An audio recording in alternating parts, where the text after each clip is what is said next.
Can you put the glove and just kind of hold that? There you go. So that's a little bit better. Multitasking. Now, instead of 3 branches coming off the aortic arch like we had in us, there are only 2 branches that come off the cat aortic arch. And they are the brachiocephalic artery and the left subclavian artery are the 2 branches. Now, as you follow brachiocephalic artery up, yours is dissected, or Brennan's, I should say. Thank you, Brennan. Is dissected very nicely. Can you see 3 branches coming off of that brachiocephalic? They go as follows. The one that goes to the right side is your right subclavian. You'll follow that all the way, and it'll go down into the arm, like you did on the other side. And then you've got the right common carotid artery and the left common carotid artery. And again, those common carotids, you can follow them all the way. Need that muscle right there.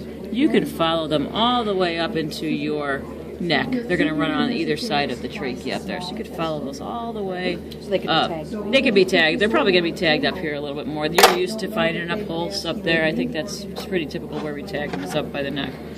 Now again, coming off that subclavian, you see one of these pink vessels that are going, you actually can see both, your right and your left. You can see the little pink vessel on this side and the little pink vessel on that side that are going up into the anterior portion of the rib cage. Those little vessels are called what? Do you remember what those are called? Okay, so what are the red vessels? Internal mammary or your internal thoracics, you can call them your arteries. So they run right with the veins, and they're going to be the only things that you see up here along the anterior portion of the rib cage.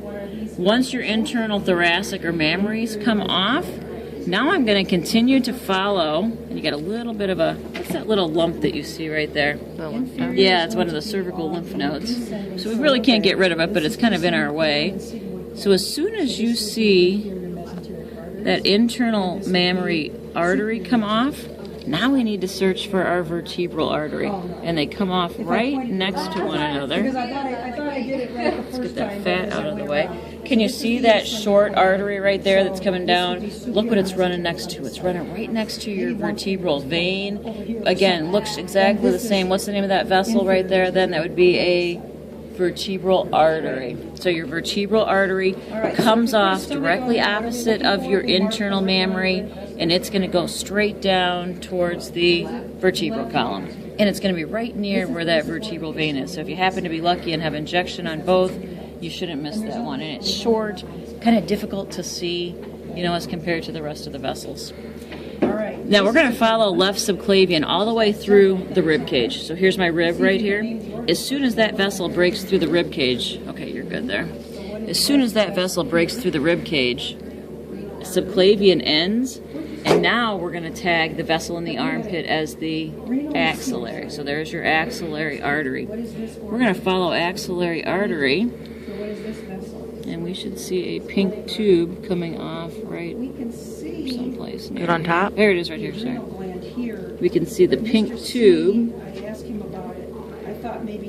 coming off right here. I'm going to point with my finger right here. I don't know what side's better. But that pink tube that comes off, it is inserting into the shoulder at the exact same spot as the subscapular vein. So that pink tube that comes off right there, that is going to be your subscapular artery.